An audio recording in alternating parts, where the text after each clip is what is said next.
Montesquieu chambers Ford भारतीय 1919 का act अधिनियम। मॉन्टेस्क्यू और फोर्ड चैम्बर्सफोर्ड के नाम पर इस अधिनियम का नाम रखा गया।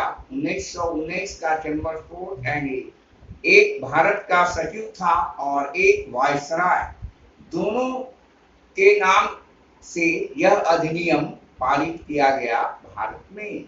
इसके निम्नांकित कारण हैं। पहला, 1909 ईस्वी का मार्ले मिंटो सुधार अधिनियम में असंतुष्ट भावनाओं के कारण 1919 ईस्वी के आते आते भारतीयों के मन में प्रबल असंतोष पनप रहा था और ब्रिटिशर्स इन्हें स्वतंत्रता की दिशा में कोई ऐसा लॉलीपॉप की बात करते थे, जिसके कारण वह असंतोष की भावना का प्रादुर्भाव हो गया था। भारतीय असंतुष्ट थे। नेक्स्ट पॉइंट, प्रथम विश्व युद्ध का प्रभाव। जिस समय भारत में, सेकंड पॉइंट, प्रथम विश्व युद्ध का प्रभाव। जिस समय भारत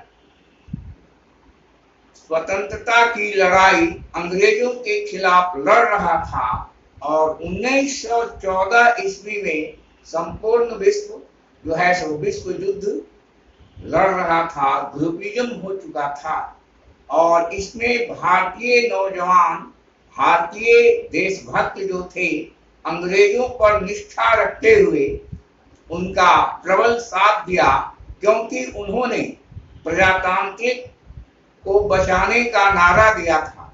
ब्रिटिश अधिकारी, ब्रिटिश कमिश्नर जो थे उस समय के वायसराय ने कहा कि अभी प्रजातंत्र जो है वह खतरे में है और इसे बचाना है, इसलिए इसको कैसे बचाया जाए, इन सब के कारण पर दृष्टिपात करते हुए भारतीय जो थे वे आगे उनका साथ दिए। लेकिन अंग्रेज का दोहरा चरित्र होने के कारण बोलते कुछ और थे और सोचते कुछ और थे और ऐसी विषम परिस्थिति में इसका परिणाम जो था वह दूरगामी, बिना जो था भारतीयों को संघर्ष तय था और इनमें उग्रवाद की भावना पनप रही थी, क्योंकि वह भिक्षाम देही के नीति का विरोध कर रहे थे कि उदारवादी नेता का जो सिद्धांत था वे भारतीय नौजवान में अब वह दिन दूर नहीं कि अब ऐसे बिना भय का नफरत होगा। यह जो प्रथम विश्व युद्ध के बाद तीसरा अल्टरनेटिव आता है कि उदारवाद के बाद सबसे बड़ा समस्या आता है उदारवादी और उग्रवादी समझौता। क्रांतिकारी आंदोलन भारतीय क्रांतिकारी क्यों बनी?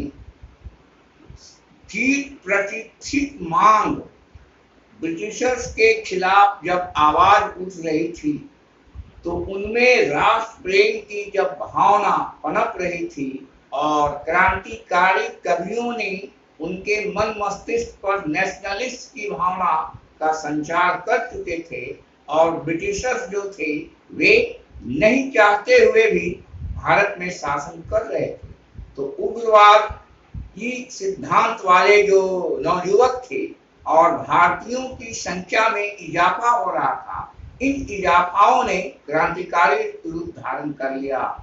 लॉर्ड हार्डिंग वायसराय पर बम्बार्डमेंट किया गया, उनके कार पर बम, यही भारतीय उग्रवादी संगठन जो टेररिस्ट के नाम पर था, जो संज्ञा दिया गया ब्रिटिशर ने, वे बम फेंका था।